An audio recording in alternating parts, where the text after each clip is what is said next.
Hi everyone, I am Prabjot Kaur and I am here to guide you through the IELTS format as an experienced IELTS trainer. In today's video, we are going to unpack the IELTS exam format so you know exactly what to expect when the test day rolls around. A little about me. I managed to score an 8.5 band score in just a week of focused preparation, and now I am here to share my best tips and strategies with you. You can hit your dream score with the right mindset and a solid study plan. Let's get started. In this video, we'll review the IELTS exam structure of all 4 modules: listening, reading, writing, and speaking. I'll guide you through each section with practical examples and tips to help you boost your score. Along the way, I'll share some helpful resources for practice and give you insights from my own experience on the test day. The IELTS exam evaluates your English skills in 4 areas: listening, reading, writing, and speaking. Your score remains valid for 2 years.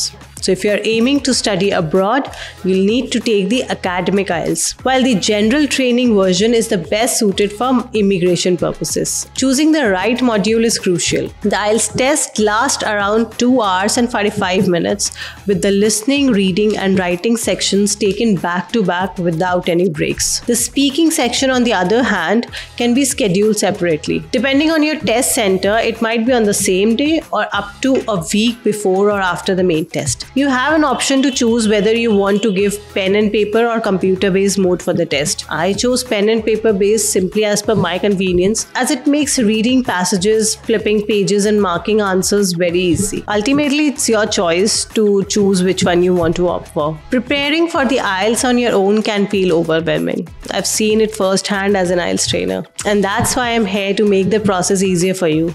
If you're looking for more structured guidance, stick around. I'll soon be launching my online IELTS courses packed with personalized strategies, practice materials, and detailed feedback to help you achieve your dream score. So grab your favorite beverage because this video is gonna be a long one. Settle in and let's jump right into it. If you have any questions, feel free to drop them in the comments and I'll make sure to get back to you. Don't forget to like this video, share it with your friends who are also preparing for IELTS, and hit that subscribe button to stay updated with more tips, tricks, and news about my upcoming courses. Let's get started. Alright, let's get into the listening section, which is the same for both academic and general training. This part of the test takes 30 minutes, during which you'll listen to 4 recordings and answer to 40 questions. The questions come in different formats, like multiple choice, sentence completion, matching, and even map labeling. So there's plenty of variety. But don't worry, we'll break down each question type shortly. Here's the tricky part about the listening test. You only get to hear each recording once. So you'll need to focus and multitask by listening closely and writing your answers at the same time. But don't worry, if you have a grasp of the basic English, it's not as intimidating as it seems. The secret to doing well here is regular and consistent practice only. Trust me, you've got this. Let's begin by exploring the first type of recording, an everyday conversation in a social setting. Before listening to the recording, you'll see the questions displayed on your screen like this. Your initial task is to carefully read through the instructions, paying particular attention to the section that specifies the number of words or numbers allowed for each answer. I'll simplify for you with this example. In this case, it says 1 word and or a number. So even if your answer is correct, exceeding this limit will result in being incorrect. So always keep the word limit in mind as your answer. Once you have understood the instructions, quickly scan through the questions. Every audio will give you a few seconds to do this. And it's super important because it gives you a heads up on what you need to listen for. For example, in this task, you can see that the conversation is about a transport survey, and the missing details include the postcode, date of journey, and reason of the trip. Reviewing the questions beforehand is essential, as it allows you to understand precisely as to what information to focus on while listening to the audio. Now that we have covered the preparation, let's dive into the audio. I'll write down the answers on the screen as I hear them, giving you an idea of the speed at which you should be noting your answers. Are you ready? Let's go. Excuse me, would you mind if I asked you some questions? We're doing a survey on transport. Yes, that's okay. First of all, can I take your name? Yes, it's Sadie Jones. Thanks very much. And could I have your date of birth? Just the year will do, actually. Is that all right? Yes, that's fine. It's 1991. So, next, your postcode, please. It's DW30 7YZ. Great, thanks. Is that in Wells? No, it's actually in Harborne. Wells isn't far from there, though. I really like that area. My grandmother lived there when I was a kid. Yes, it is nice. Right, so now I want to ask you some questions about how you travelled here today. Did you use public transport? Yes, I came by bus. OK, and that was today. It's the 24th of April, isn't it? Isn't it the 25th? No, actually, you're right. And what was the reason for your trip today? I can see you've got some shopping with you. Yes, I did some shopping, but the main reason I came here was to go to the dentist. That's not much fun. Hope it was nothing serious. No, it was just a checkup. It's fine. Good. Do you normally travel by bus into the city centre? Yes, I stopped driving in ages ago because parking was so difficult to find, and it costs so much. I see. The bus is much more convenient too. It only takes about 30 minutes. That's good. So where did you start your journey? At the bus stop on Claxby Street. Is that CLAXBY? That's right. Before you hear the rest of the conversation, you have some time to look at questions 6 to 10.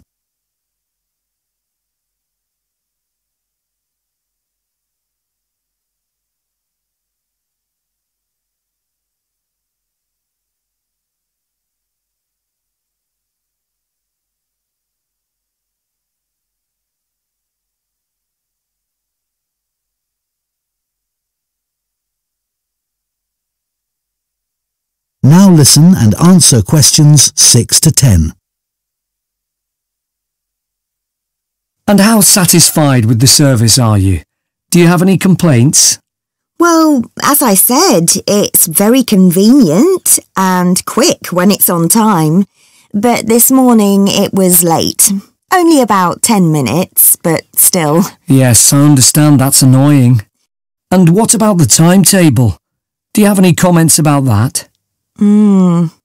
I suppose I mainly use the bus during the day, but any time I've been in town in the evening, for dinner or at the cinema, I've noticed you have to wait a long time for a bus.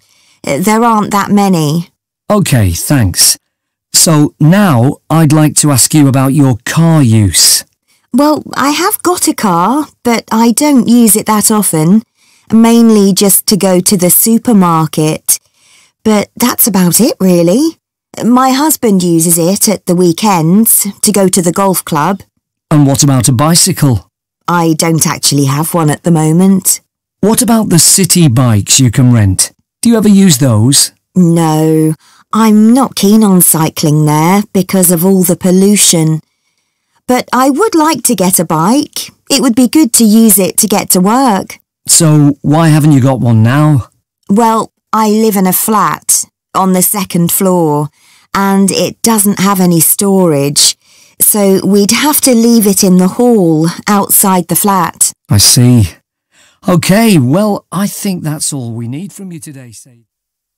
All right, friends. Now that we know the basics, here are some pro tips to help you ace this type of recording. First up, if your answer requires a postcode, your answer is alphanumeric, consisting of 8 characters. But the question says a number only. So don't be worried, it will be counted as one number batch only. Pay close attention to the names and spellings. That can be tricky. Never assume you know how a name is spelled. For instance, if the speaker mentions the name Robert White, you might think it's spelled as W-H-I-T-E White, but they could specify it as W-H-Y-T-E. This is a common strategy in IELTS, so always listen closely to such details. At the end of the recording, you'll have some time to review your answers. Make most of it. Check for spelling errors, and if there are any questions that you have missed, take a guess, because there's no penalty for wrong answers. So don't leave anything blank.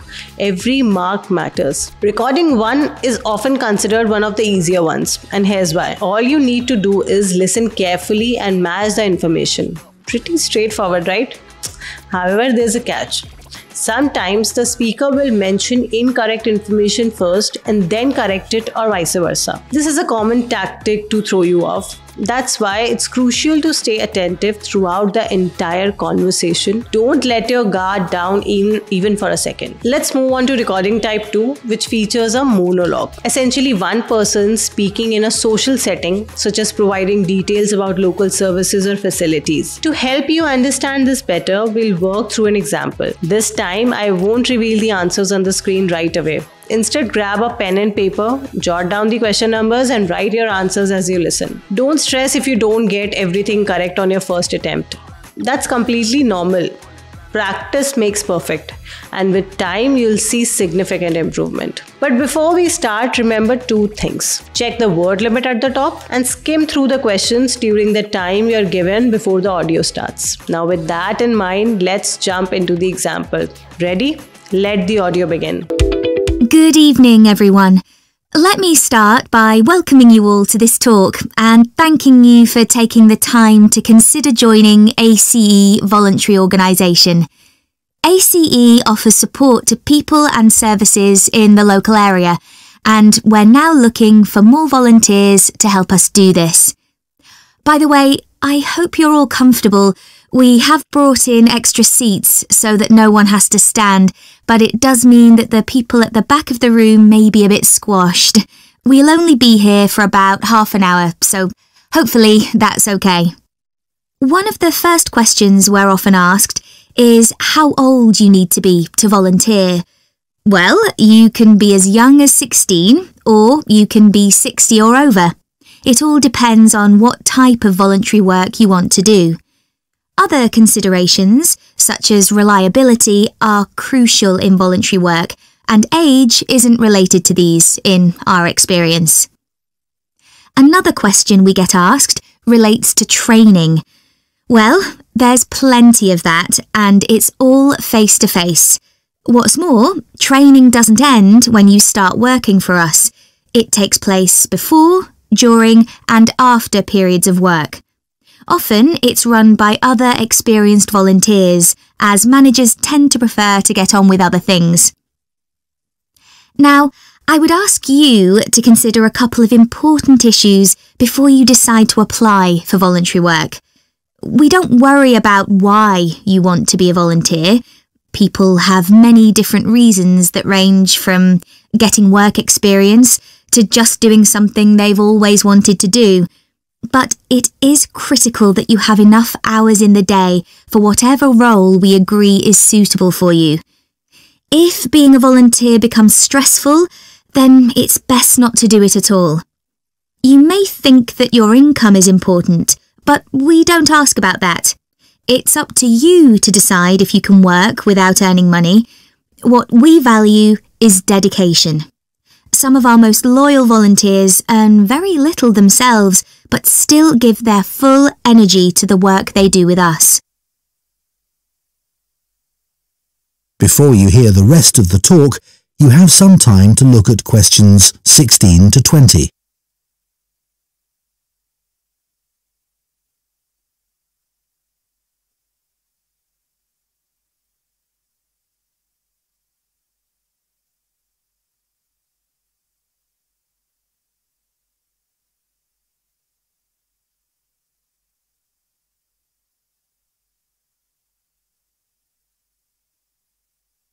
Now listen and answer questions 16 to 20. Okay, so let's take a look at some of the work areas that we need volunteers for and the sort of things that would help you in those. You may wish simply to help us raise money.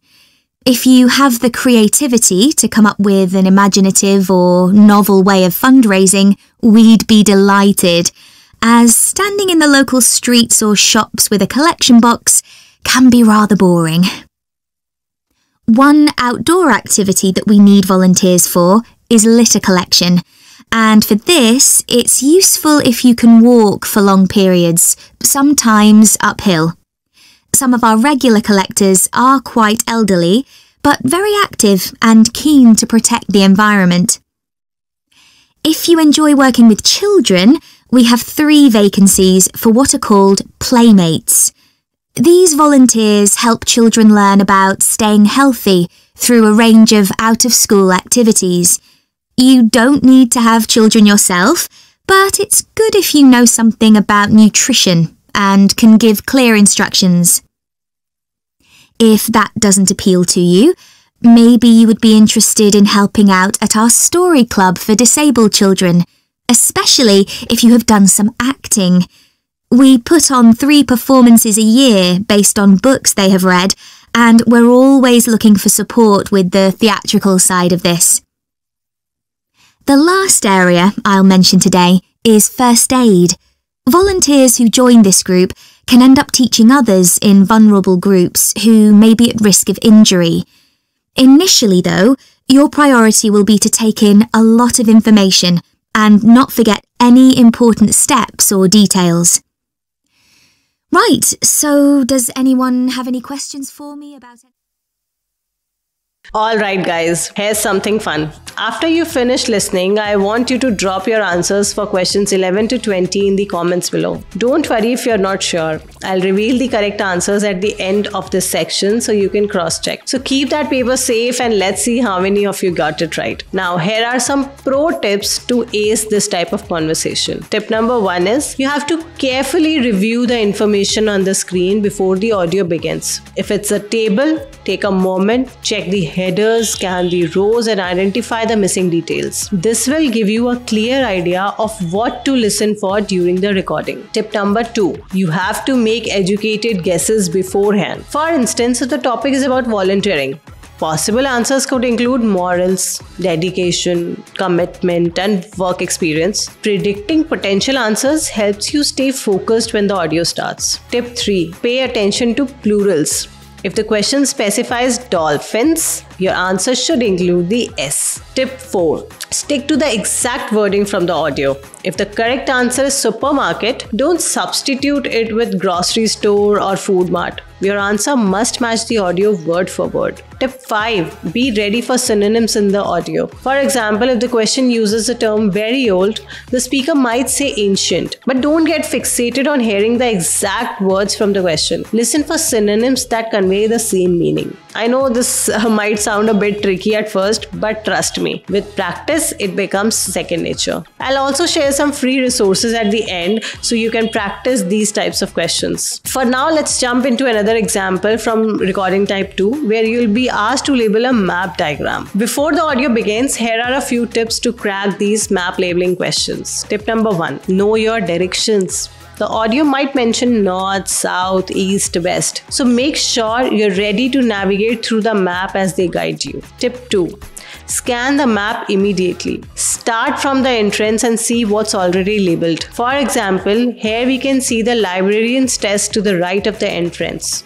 There's a library area in the center with fiction books on the left and non-fiction on the right. The seminar room is in the corner and the library office is marked too. This helps you create a mental map before the audio starts, so you can easily place the remaining labels as you listen. Tip number 3. Don't get stuck on one room. If you miss labeling a room, move on to the next. Don't waste time trying to figure out what you missed because the audio will keep moving and it's more important to stay with it.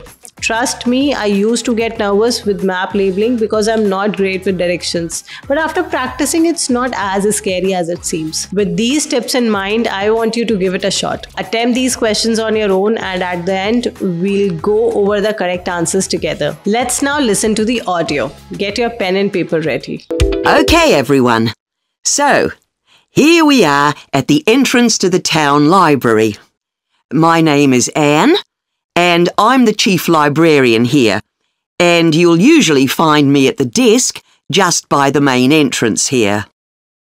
So, I'd like to tell you a bit about the way the library is organised and what you'll find where. And you should all have a plan in front of you. Well, as you see, my desk is just on your right as you go in. And opposite this, the first room on your left has an excellent collection of reference books and is also a place where people can read or study peacefully. Just beyond the librarian's desk on the right is a room where we have up-to-date periodicals such as newspapers and magazines. And this room also has a photocopier, in case you want to copy any of the articles. If you carry straight on, you'll come into a large room, and this is the main library area. There is fiction in the shelves on the left, and non-fiction materials on your right, and on the shelves on the far wall, there is an excellent collection of books relating to local history. We're hoping to add a section on local tourist attractions too, later in the year. Through the far door in the library, just past the fiction shelves, is a seminar room, and that can be booked for meetings or talks. And next door to that is the children's library, which has a good collection of stories and picture books for the under 11s. Then there's a large room to the right of the library area. That's the multimedia collection, where you can borrow DVDs and so on. And we also have CD-ROMs you can borrow to use on your computer at home. It was originally the art collection, but that's been moved to another building. And that's about it. Oh, there's also the library office on the left of the librarian's desk. OK.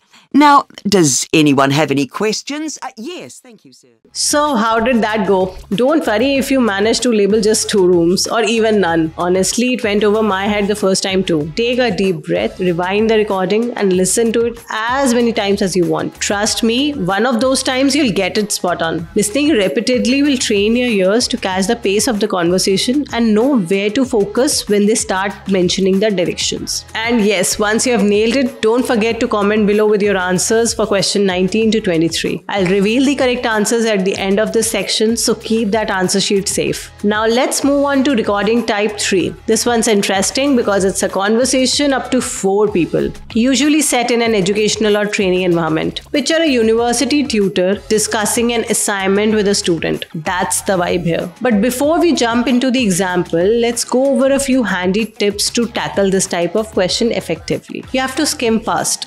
You'll notice that the questions in this section are longer and so are the answers. So the first trick is to practice speed reading to quickly grasp what the questions are asking. The faster you can skim, the more focused you'll be when the audio starts. Don't fall for the first keyword. That's a classic trick. In the audio, you'll hear keywords from all the answer options. But here's the catch. The conversation will explain why most of them are wrong, leaving one correct answer. So don't jump on the first keyword you hear. Stay alert for the entire context. Don't rely too heavily on the keywords because sometimes we get too focused on waiting for the exact question keyword to pop up, thinking the answer will follow right after. But guess what? The conversation might give you the answer first and then mention the keyword later.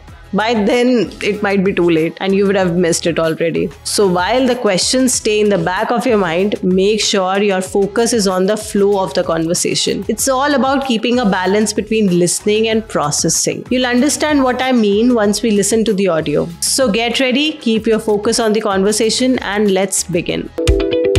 Hello, I'm Randy Agotra from the Technologies Department. Ah, yes, good. I'm Dave Hadley. Thanks for coming to see me. That's okay.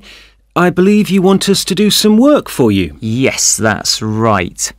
I'm responsible for student admissions to the college, and I use a computer system to help process student enrolments and to do the timetabling. But it really doesn't suit the way we work these days. It's over 10 years old, and although it was fine when it was first introduced, it's just not good enough now. OK, what problems are you experiencing? Well, 20 years ago, the college was quite small, and we didn't have the numbers of students or tutors that we have now. So the system can't handle the increasing volumes? Well, there's a lot more data now, and it sometimes seems the system has crashed, but in fact, it just takes ages to go from one screen to the next. Right. Is that the only problem? Well, that's the main one, but there are others.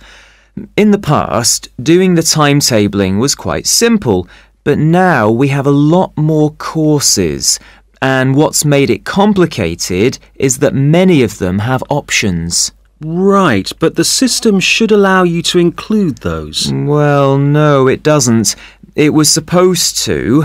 And a few years ago, we did ask someone from the technologies department to fix it, but they never seemed to have the time. Are there any other issues with the system? Well, I've been given extra responsibilities, and so I have even less time to do the timetabling. If there was anything you could do, Randir, to make the process more efficient, that would be really helpful. Well, it sounds like you could do with an assistant, but that's obviously not possible.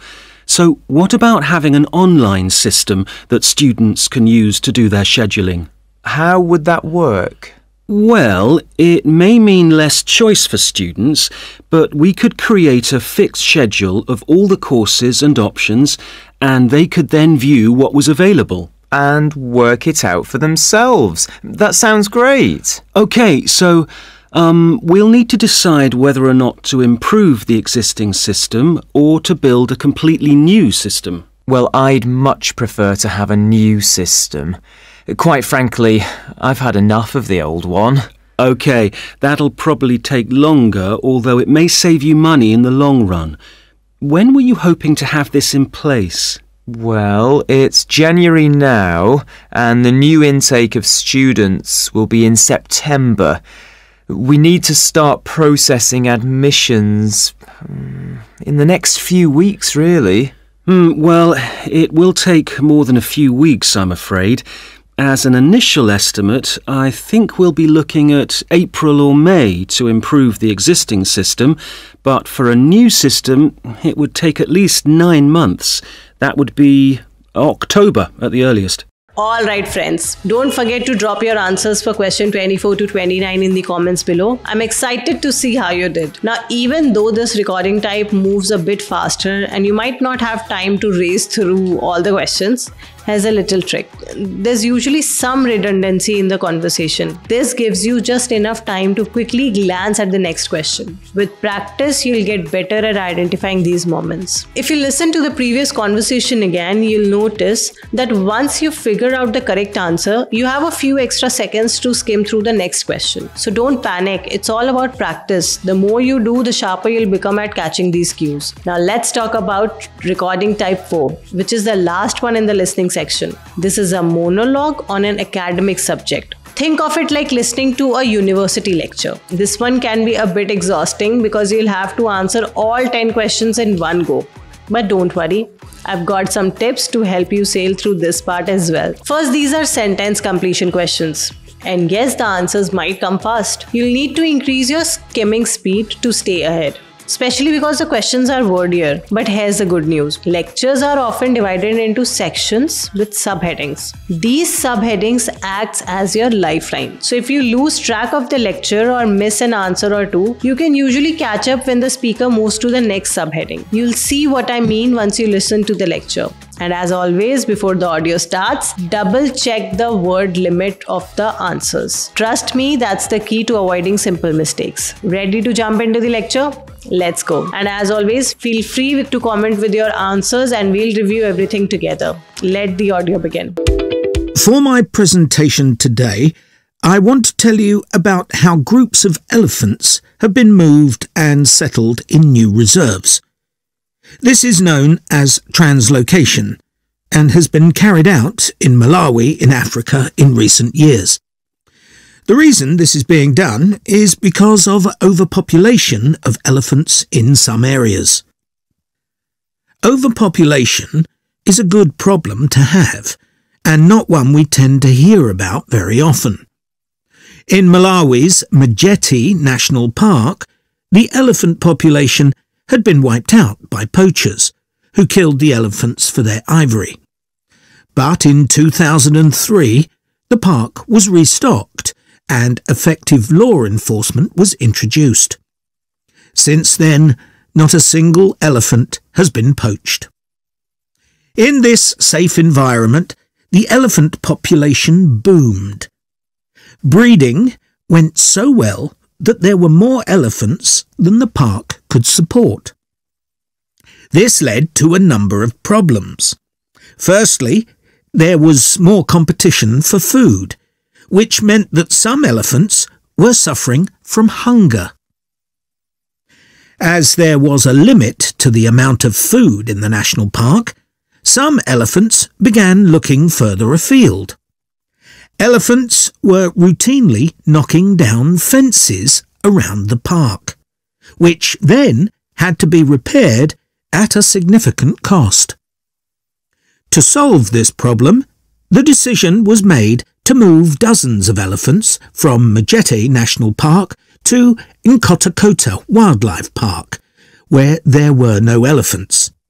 But, obviously, attempting to move significant numbers of elephants to a new home 300 kilometres away is quite a challenge.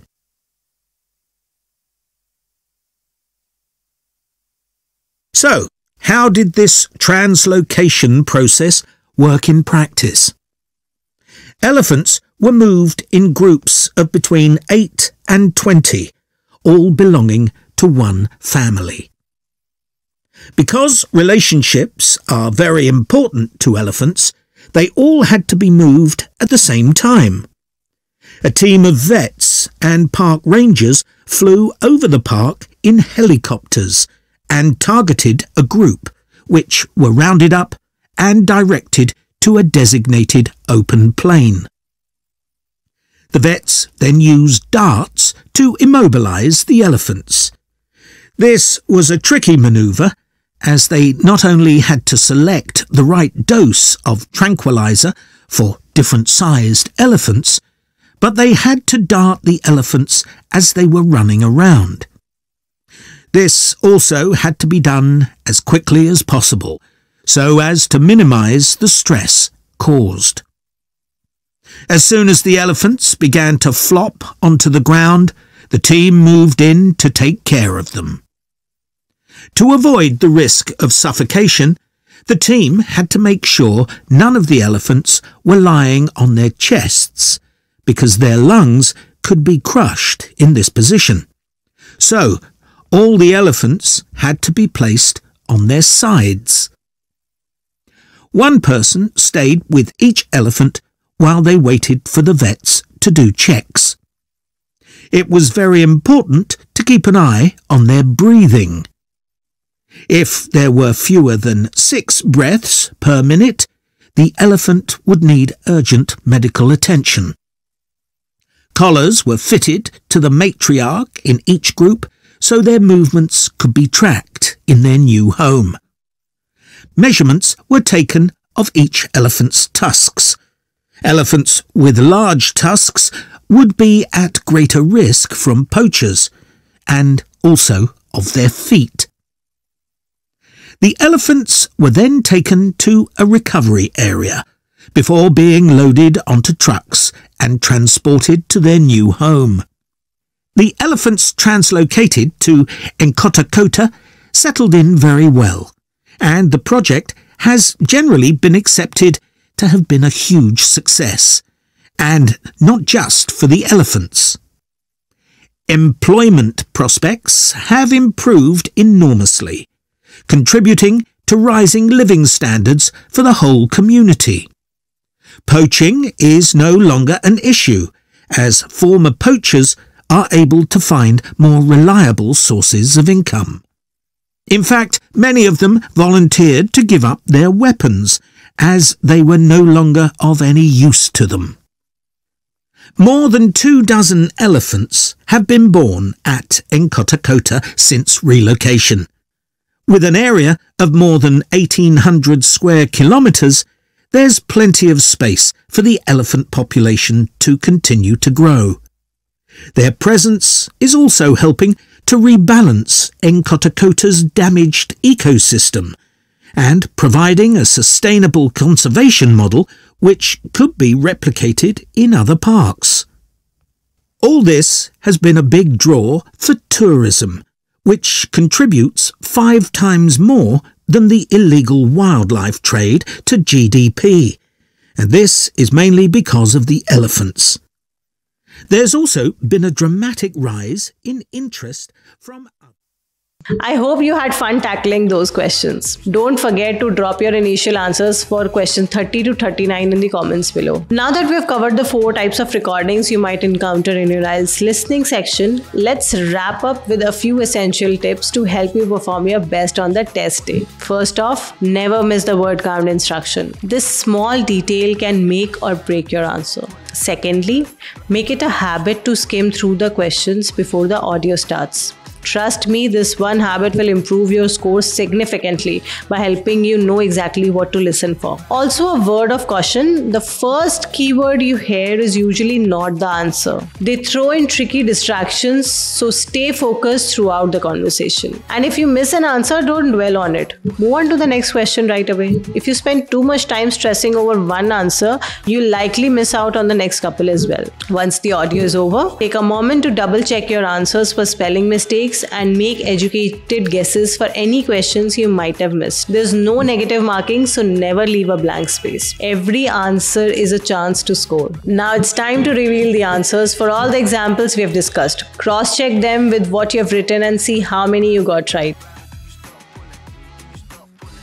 If you didn't get too many correct, don't worry. It's completely normal to struggle at the beginning. The key is consistent practice, and it will get easier with time. Stick around because I'll share some great ways to practice more in the final section of this video. For now, let's gear up for the next round, the reading section. Let's go. Alright friends, let's talk about the reading section of the IELTS exam. You'll have to tackle 3 reading passages and answer 40 questions. The questions could be multiple choice, matching headings, sentence completion, chart completion and more. Now the passages will be a bit different depending on whether you are taking the academic or general training version of the test. If you are taking academic IELTS, you'll encounter passages that are descriptive, factual and sometimes analytical. Perfect for those aiming to get into university. But if you are doing general training, the text will be more relatable, coming from sources like newspapers, magazines, company guidelines and so on. You'll have 60 minutes to complete this section, and trust me, that's plenty of time if you use it wisely. Today we'll explore 3 types of questions that apply to both academic and general training. So pay close attention even if you think a particular paragraph doesn't apply to the test you're taking. It's not just about the paragraph, it's about mastering the technique. Now let's start with the first question type that trips up many people. Identifying information, also known as true, false and not given. Here's what I want you to do. Pause the video and take a minute to go through the paragraph and questions on your screen. Got it? Great. Whenever you see a paragraph, your first step should be to skim through the text to get a general idea of what's it about. Don't waste your time reading every word or highlighting too many keywords. You don't have time for that in the exam. For shorter paragraphs, you just read the first line of each section. In this example, the paragraph tells us that Learn With Us courses are flexible. They offer hundreds of subjects and you can take a tester lesson first. Now that we have a general sense of the paragraph, let's move to the questions. The instructions tell us to decide if the statements are true, false, or not given. True means the statement exactly matches the information in the text. False means it directly contradicts the information. And not given means the text neither confirms nor denies the statement. Let's go through a few examples. This question says, you can work through parts of a course more than once. Now, because we have skimmed earlier, we know where to look for this answer. After reading the paragraph carefully, we find the text clearly says you can go back to any session whenever you want. So the answer is true. This question says the number of courses has increased. After reading the paragraph thoroughly, we realize it doesn't mention anything about an increase or decrease in the courses. It simply says they offer hundreds of courses, but it doesn't confirm or deny any change. So the answer is not given. The question says staff members have gone through the courses themselves. Again, even though the staff members are mentioned, the paragraph doesn't say whether they have taken the course or not. So the answer here again is not given.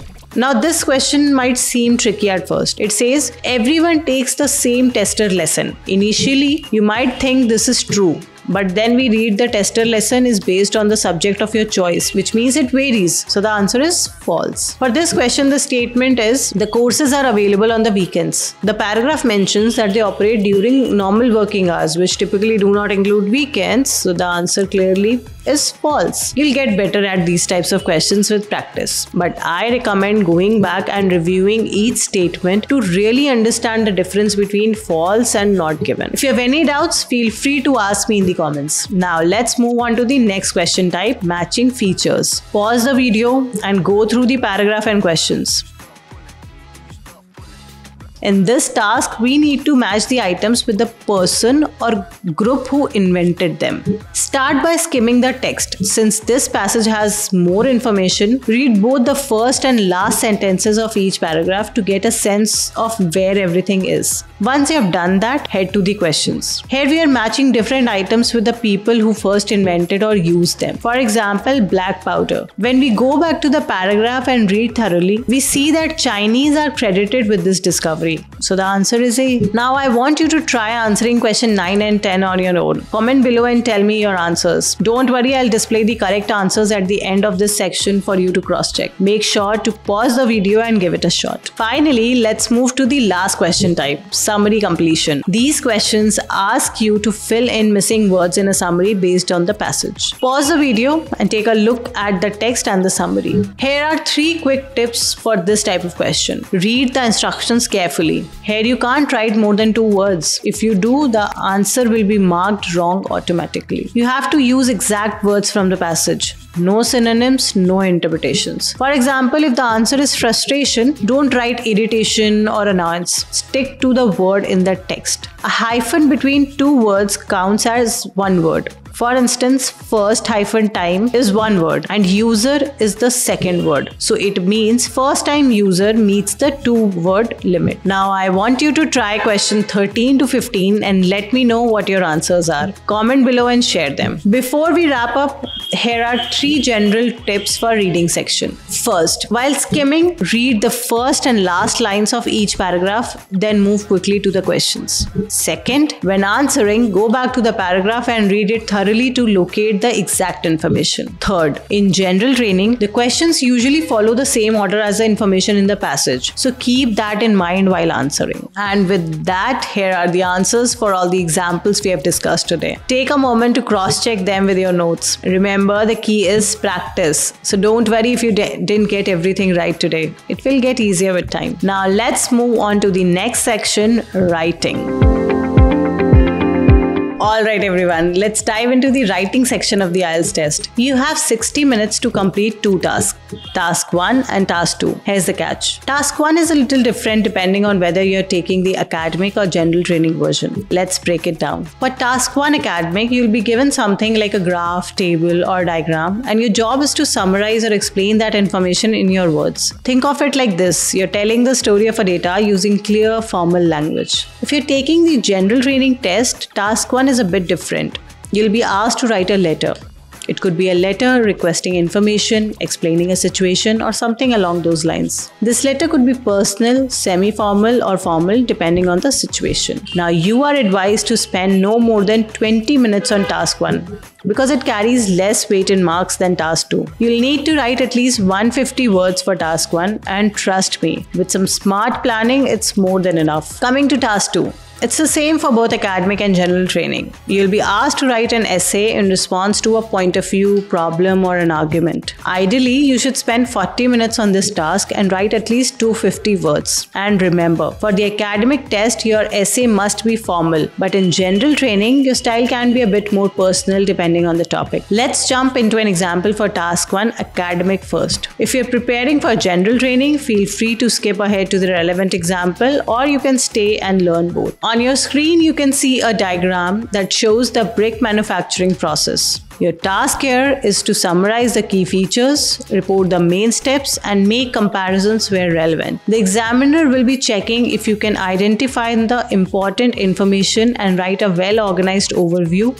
while using accurate academic English. Take a moment to pause the video and read the sample response that scored a band 8.5. As you can see, the answer covers everything from extracting clay, molding, heating, cooling, all the way to the packaging and delivery stages. Notice how the temperatures mentioned in the diagram are also included in the response.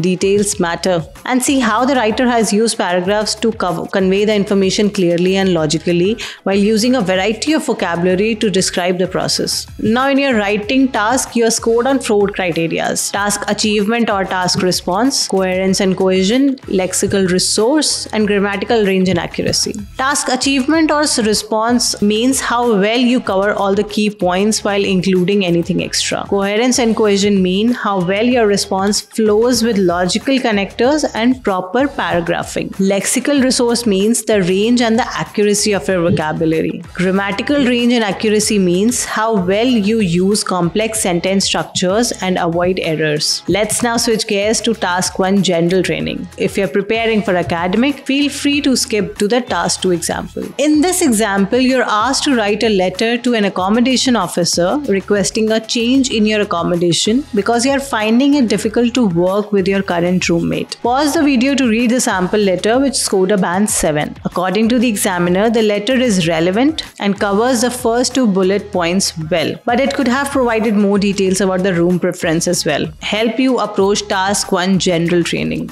Make sure you cover every bullet point mentioned in the question. In this case, you had to describe the situation, explain why you can't work, and mention your room preference. You have to organize your letter into clear paragraphs. This helps the examiner see that you have addressed each point. If it's a formal letter, make sure your language is professional. If you are writing to a friend, the tone can be more casual. Watch the time. Don't spend more than 20 minutes on task 1. You need to save time for task 2. Now let's move on to the big one, task 2, which is the same for both academic and general training. In this example, you're asked to write an essay discussing why shopping is such a popular activity and its impact on individuals and society. You're also asked to include any relevant examples from your knowledge or experience. Pause the video to read the sample answer, which scored a band 8.5. Notice how the writer thoroughly discusses why shopping is popular, touching on its role in socializing, boosting confidence, and providing distraction. Then the writer explains the effects of shopping on society, mentioning how it can boost the economy and enhance the consumer experience. Here are some general tips for task 2. You must organize your essay into clear paragraphs. Make sure the examiner can easily see that you have addressed each part of the question. In conclusion, summarize your main points and link them back to the essay topic. In this case, you could wrap up by summarizing why you believe that shopping is popular and the positive impact it has on the society. Leave some time to edit as well. Task 1 requires you to write at least 150 words and task 2 requires you to write at least 250 words. So stick to the word count. Maybe 30-40 words more and use your extra time to proofread. That's it for the writing section. Up next, we'll discuss the speaking round. But before we move on, make sure to practice your writing skills. The more you refine your essay structures and time management, the higher your score will be. Let's get ready for speaking. Stay tuned. Alright everyone, we have made it to the last part of the IELTS exam, the speaking section. This part lasts 11 to 14 minutes and is divided into 3 parts. Let's break it down and talk about how you can really nail it. Part 1 is the introduction and interview round. This is a warm-up round. The examiner will ask you simple questions about familiar topics like your home, work, studies, hobbies. It's not just tell me about yourself kind. They'll go a bit deeper with the questions like where do you live? How connected is your area to the rest of the city? What is your neighborhood like? Did your neighbors help you when you moved in? It's nothing you can't handle. This part is about you, so you already know the answers. Use this as a chance to relax and settle into the conversation. It's your moment to shake off the nerves and get comfortable. Part 2 is the long talk. This is where it gets interesting. The examiner will give you a cue card along with some paper and a pencil.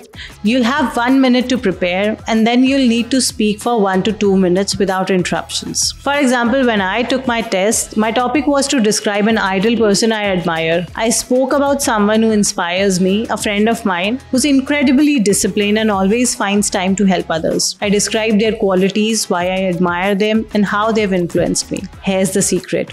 It's not about what you say, but how you say it. Be clear, descriptive, and let your personality shine. If you feel nervous, remind yourself that it's just an English test, not a test of your life choices. And finally, part 3, the discussion round. You'll have a back and forth conversation with the examiner. This part is less personal and more about your opinions on broader topics. For instance, I was asked, how do retired people stay active? At first, I started sharing stories about my family, but the examiner gently reminded me to keep it general. So I talked about how retired individuals can explore hobbies, focus on their health, or volunteer in their communities. The goal here is to keep the conversation flowing. Don't overthink your answers. The examiner will guide you if needed. Just speak confidently and share your perspective. Here are some tips to ace the speaking test. You should add some details. Don't just give one-line answers. If the examiner asks where do you live, don't just stop at I live at sector 45. Add some color, talk about its location, the vibe, or even how convenient it is to live there. Secondly, you should organize your ideas. In part 2, use your preparation time very wisely. Jot down quick bullet points that cover